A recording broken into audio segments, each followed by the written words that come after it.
Hey guys, welcome back to my channel, or welcome if it is your first time here. In today's video, I'm going to be showing you a small collection of products that are really mediocre. I know that sounds like it's a negative thing, but I don't really think it's all that negative.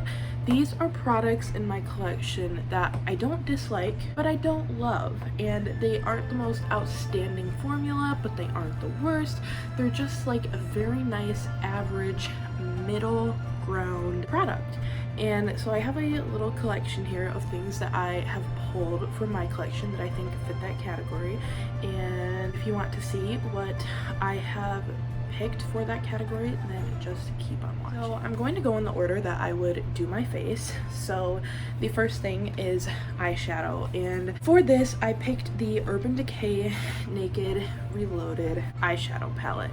Now this I think is a really pretty palette, and I think it kind of fits this category even more because it's very neutral which is like the most middle ground color category is like neutrals, you know, does that make sense? But these aren't the most blinding shimmers. Even in my Urban Decay Naked palette collection, these aren't the most blinding shimmers. They are pretty, and I reach for this if I want to do something very easy with my makeup. And you kind of have one type of look that you can do for the mattes and then just throw any shimmer on your lid, but I don't mind that. I actually think that makes doing your makeup really quick, so this is like a really good everyday palette. Next I have a brow product, and this is not technically a brow product, but I use it for a brow product.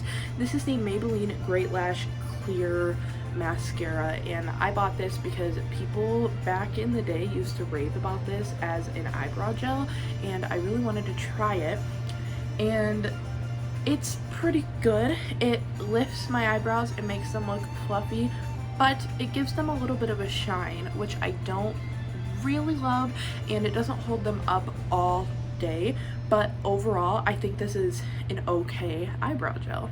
Next would be eyeliner. For this I picked out the NYX eye pencil in the shade black, and this is a very black eyeliner, and it's very creamy and easy to blend, but once you blend it out it does set down.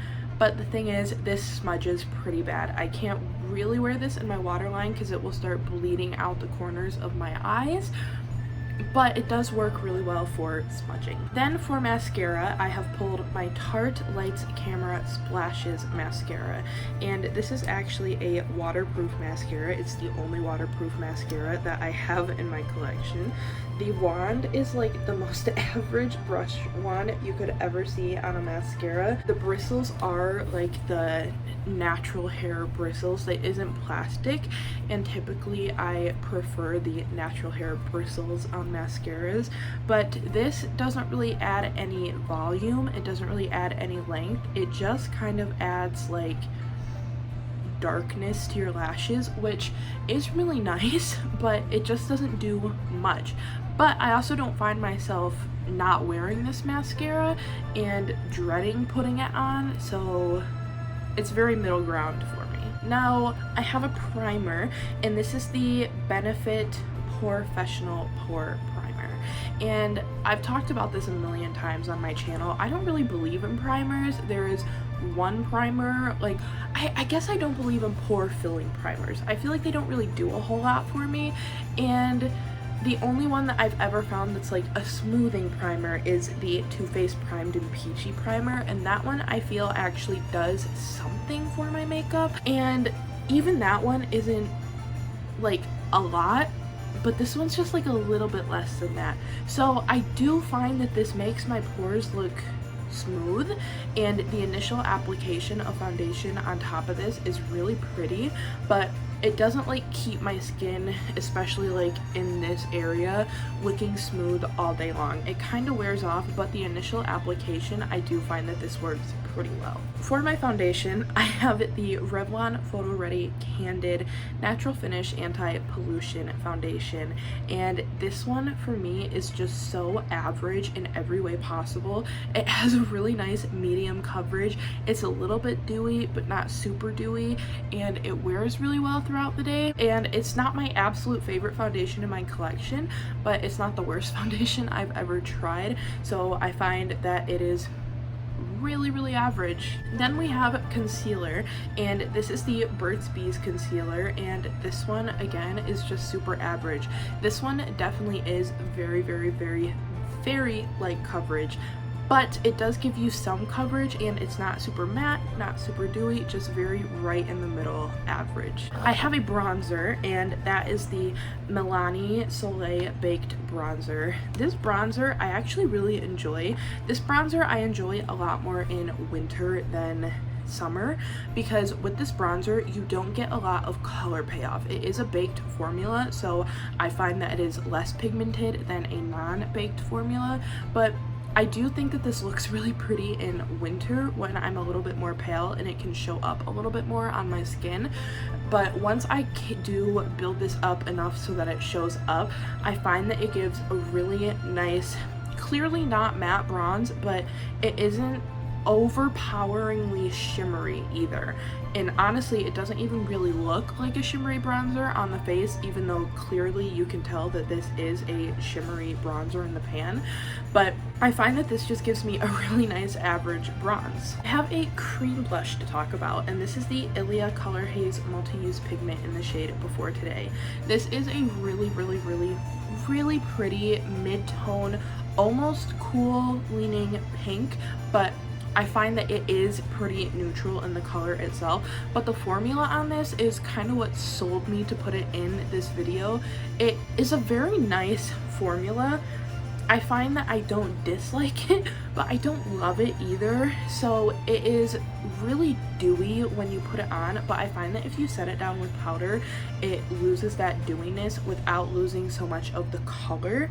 And it's not the most long wearing blush. I don't find myself still seeing this really pigmented and heavy on my cheeks at the end of the day, which, if I'm being honest, I would prefer a blush that does look super pigmented by the end of the day, but this just isn't that, so that is why I included it in this video. And then the last product before we move on to lips is this Ciate London highlight in the shade Moondust. I think that this formula itself looks really pretty on the skin, and when you touch it in the pan, it's a bit almost firm, but it gives a really smooth application on the cheeks. But this color, I feel like, almost blends away into absolutely nothing on my skin, which it does give a really pretty, like, lit from within glow. But sometimes I do like my highlights to actually, like, show up. Sometimes I want you to know that I'm wearing highlight,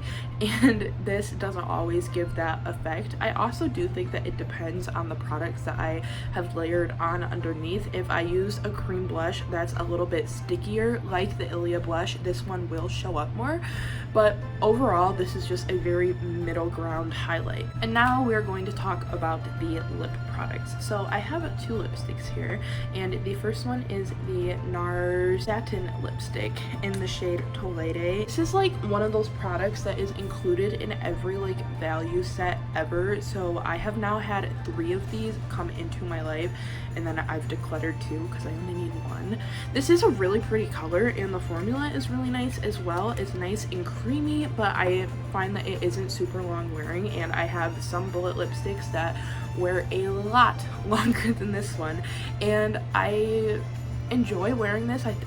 Again, I think the color is really pretty, but I just have lipsticks that I like more. And then the other one is this Bare Minerals lipstick. This is the shade Honesty, and this one is a really gorgeous color. I wear this lipstick a lot if I have a more cool toned pink eye look on and I want to have a pink lip to match. I find that this is like one of the most perfect pinks that I have in my collection, but it's a bit more sheer. It's not as pigmented as the NARS lipstick, and it again doesn't wear as long as some of the other bullet lipsticks, so while it is super gorgeous, it doesn't wear long, and I don't super love that. The very last product that I have to talk about are these Morphe lip glosses. Now I have the lightest and the darkest shade.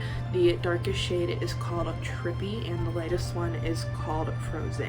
And I do really like both of these colors a lot, but my issue with this product is that it doesn't really do much on the lips. Obviously it is a gloss, so it does give a kind of glossy finish, but it isn't like, it doesn't make my lips look juicy and plump, and it is like a little bit moisturizing, but it doesn't like really moisturize my lips like my ColourPop Ultra Glossy lips do. So these are, again, very middle ground for me. So that is it for this video. I hope you enjoyed. These are most of the products in my collection that are very middle ground, very average. I don't super love, but I don't super hate, and I kind of liked sitting down and thinking about this category. I like this category. So if you did enjoy this video, I hope you will give it a thumbs up and subscribe before you go, and hopefully I will see you in my next video. Bye!